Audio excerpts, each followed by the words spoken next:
मिजोरम विधानसभा की 40 सीटों पर मतगणना जारी। जोरम पीपल्स मूवमेंट ने 9 सीटों पर बढ़त बनाई। मिजो नेशनल फ्रंट कांग्रेस 4 सीटों पर आगे।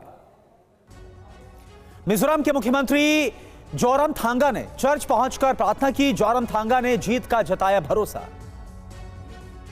आज से शुरू हो रहा है संसद का शीतकालीन सत्र। 22 दिसंबर तक चलने वाले सत्र में 15 बैठकें होंगी। इस दौरान 19 विधेयक और 2 वित्तीय एजेंडा पटल पर रखे जाएंगे। संसद सत्र से पहले सुबह 10 बजे बीजेपी संसदीय बोर्ड की बैठक होगी। बैठक में संसद सत्र को लेकर तय होगी रणनीति। सुबह 10 बजे इंडिया अलायंस के संसदीय नेताओं की भी बैठक होगी। सत्र में सरकार को घेरने की रणनीति पर चर्चा करेंगे विपक्षी नेता। 3 राज्यों में मिली बंपर जीत पर दिल्ली बीजेपी मुख्यालय में जमकर मना जश्न। पीएम मोदी, अमित शाह और नड्डा की मौजूदगी में कार्यकर्ताओं ने जश्न मनाया।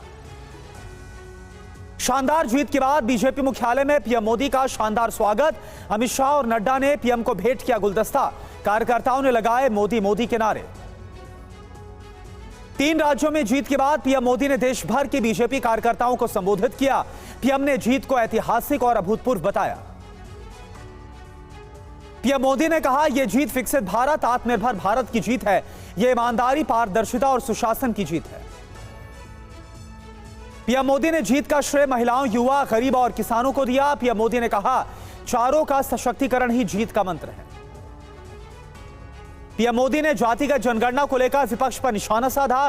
पीएम मोदी ने कहा, समाज को जातियों में बांटने की कोशिश की गई, लेकिन उन्हें असफलता हाथ लगी।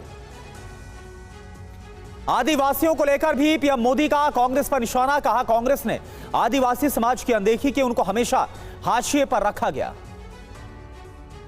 पीएम मोदी ने फ्री रेवड़ी को लेकर भी विपक्षी दलों को चताया। पीएम ने कहा, मतदान फ्री रेवड़ी पसंद नहीं करता मतदाता, वो देशहित पहचानता है। बीजेपी को विकास के लिए वोट दिया। प्रधानमंत्री नरेंद्र मोदी ने 3 राज्यों की जीत को 2024 लोकसभा चुनाव से जोड़ा। प्रधानमंत्री मोदी ने कहा, यह जीत 24 की हैट्रिक की गारंटी। प्रधानमंत्री मोदी ने विपक्षी गठबंधन इंडिया पर निशाना साधा। कहा, घमंडिया में सेवा भाव नहीं है। ये जीत घमंडिया गठबंधन को सबक और चेतावनी। 3 राज्यों के चुनाव नतीजों के बाद बीजेपी संसदीय बोर्ड की बैठक हुई। तीनों राज्यों में केंद्रीय पर्यवेक्षक भेजने का फैसला। विधायक दल की बैठक में तय होगा सीएम का नाम। रांची में भी बीजेपी कार्यकर्ताओं ने मनाया जमकर जश्न। बीजेपी दफ्तर पर मिठाइयां बांटी, जमकर पटाखे फोड़े। भोपाल में भी बीजेपी कार्यकर्ताओं ने जश्न मनाया, एक दूसरे को मिठाई खिलाई, मोदी मोदी के नारे लगाए, जमकर ठुमके भी लगाए। तमिलनाडु के तिरुनेलवेली में बीजेपी दफ्तर पर जमकर जश्न मना। उत्साह में कार्यकर्ताओं ने पटाखे फोड़े, मिठाइयां बांटी।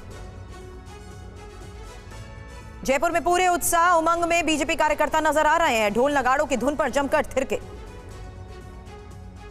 छत्तीसगढ़ में बीजेपी की अप्रत्याशित जीत को लेकर कार्यकर्ताओं में जबरदस्त उत्साह। रायपुर बीजेपी दफ्तर में देर रात तक ढोल नगाड़ों पर नाचते रहे कार्यकर्ता।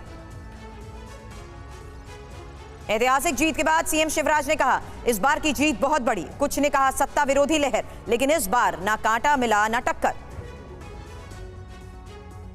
भूपेश बघेल ने छत्तीसगढ़ के सीएम पद से दिया इस्तीफा। राज्यपाल श्री विश्वभूषण हरिचंदन को सौंपा इस्तीफा। राज्यपाल को इस्तीफा सौंपने के बाद भूपेश बघेल ने कहा, बीजेपी को जीत की बधाई, सकारात्मक विपक्ष की भूमिका निभाएंगे। राजस्थान में करारी हार के बाद अशोक गहलोत ने कहा, नतीजे बेहद चौंकाने वाले, जनादेश पूरी विनम्रता के साथ स्वीकार।